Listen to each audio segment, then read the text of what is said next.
क्या आप जानते हैं कि अमेरिका की सबसे चमकदार दुनिया हॉलीवुड और वॉशिंगटन के पर्दे के पीछे क्या हो रहा था?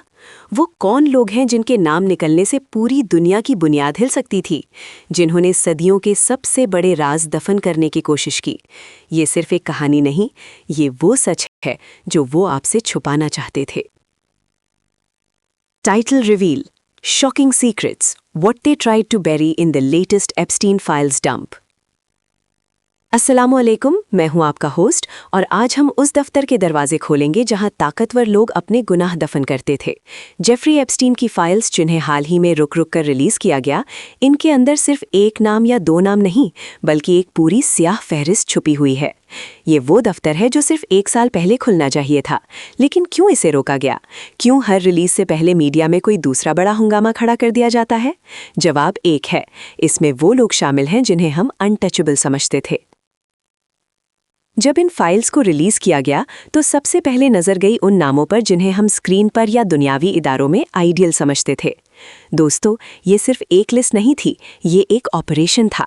इस स्याह फेहरिस्त में वो अदाकार शामिल थे जिन्हें हम रोज देखते हैं, वो मालियाती गुरु शामिल थे जिनके इदारे दुनिया की मईशत चलाते हैं, और वो सियासी शख्सियात शामिल हैं जो हमें कानून सिखाते हैं।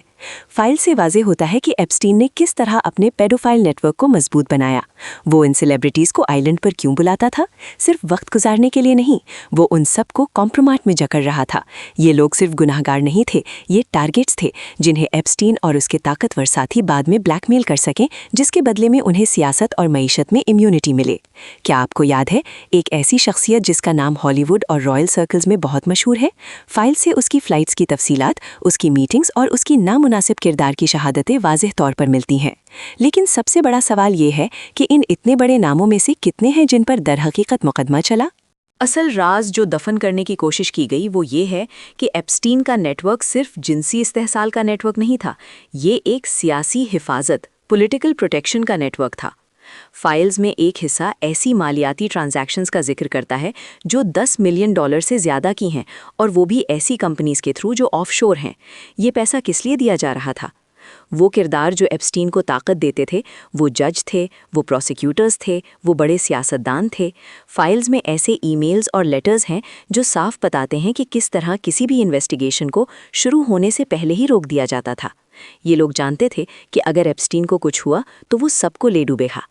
एक लेटर में एक बड़े सियासतदान का जिक्र है जिसमें एप्स्टीन के लिए खास तरतीब दी गई सेफ पैसेज का जिक्र है, ताकि वो इन्वेस्टिगेशन से बचकर दूसरे मुल्क जा सके। ये वो सियासी साजिश थी जिसे छुपाना सबसे ज़रूरी था। ये बताता है कि जब अमीर और ताकतवर लोग गुनाह करते हैं तो वो कानून को नहीं, बल्कि कानून उन्हें प्रोटेक्ट करता है। अब आते हैं इसके इमीडिएट फॉलआउट पर, और सबसे अहम, मीडिया की खामोशी। जब ये फाइल्स रिलीज़ हुई तो आपने देखा होगा कि कुछ चैनल्स ने तो इसे बड़ी खबर बनाया, लेकिन जो बड़े और इस्टेब्लिश्ड मीडिया चैनल्स थे, जिन्हें हम मेन स्ट्रीम कहते हैं, उनका रिस्पांस बेहद मीठा था। उनकी कवरेज में सिर्फ छोटे और पहले से जाने पहचाने नामों को हाईलाइट किया गया। वो नाम जो वाकई में ताकतवर थे, जिन पर सियासत का दारोमदार था, उन्हें बरी कर दिया गया।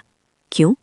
क्या वो ये चाहते हैं कि आप इस हकीकत पर गौर ना करें कि आपकी हुकूमत, आपके पसंदीदा अदाकार और आपके मालियाती निज़ाम की बुनियाद सदियों के सबसे घिनौने राज पर खड़ी है? ये वो नैरेटिव कंट्रोल है जिसके ज़रिए आपकी जहनियत को कंट्रोल किया जाता है। जब कोई बड़ी सेलिब्रिटी या कोई बड़ा बैंकर इसमें शामिल हो तो खबर हमेशा दिलचस्प होती है, लेकिन ख़तरनाक नहीं। असली ख़तरा तब शुरू होता है जब आप ये पूछते हैं, इन सब का सरपरस्त कौन था? और उस सवाल का जवाब इन फाइल्स के पिछले सफ़ों में दफन है। दोस्तों, हम सिर्फ नामों और सियासी साजिशों की बात कर रहे हैं, लेकिन इस सब का सबसे बड़ा नुकसान किसने उठाया? वो मासूम बच्चे और नौजवान जिन्हें इस नेटवर्क में फंसाया। फाइल से ये भी वाज़ेह होता है कि कई शिकार, विक्टिम्स, ने बार बार पुलिस और अथॉरिटी से मदद की दरख्वास्त की, लेकिन उनकी आवाज़ को हर बार दबा दिया गया, क्योंकि उनकी आवाज़ उस नेटवर्क की ताकत के सामने कुछ नहीं थी। हमें याद रखना चाहिए कि ये शॉकिंग सीक्रेट्स सिर्फ एंटरटेनमेंट नहीं है। ये वो चीज़ है जो ये दर्शाती है कि दुनिया में इंसाफ को किस तरह खरीदा और बेचा जाता है। अगर हम इस दौरान चुप रहे और सिर्फ सेलिब्रिटी गॉसिप समझकर इसे भूल गए, तो हम उन लोगों को और ताकत देंगे जो हमारी दुनिया को पर्दे के पीछे से कंट्रोल करते हैं। कंक्लूजन: ये फाइल्स एक बार फिर साबित करती हैं कि जेफरी एप्स्टीन सिर्फ एक लड़की चुराने वाला नहीं था। वो एक ऐसे ग्लोबल नेटवर्क का हिस्सा था जिसके तार दुनियावी ताकत के हर मरहले तक फैले हुए थे। वो कोशिश कर चुके हैं, वो चाहते हैं कि हम इन राजों को दफन कर दें, लेकिन हमारा काम है कि हम आवाज़ उठाएं, सवाल पूछें और इन शॉकिंग सीक्रेट्स को रोशनी में ले आएं। शुक्रिया। Outro music swells.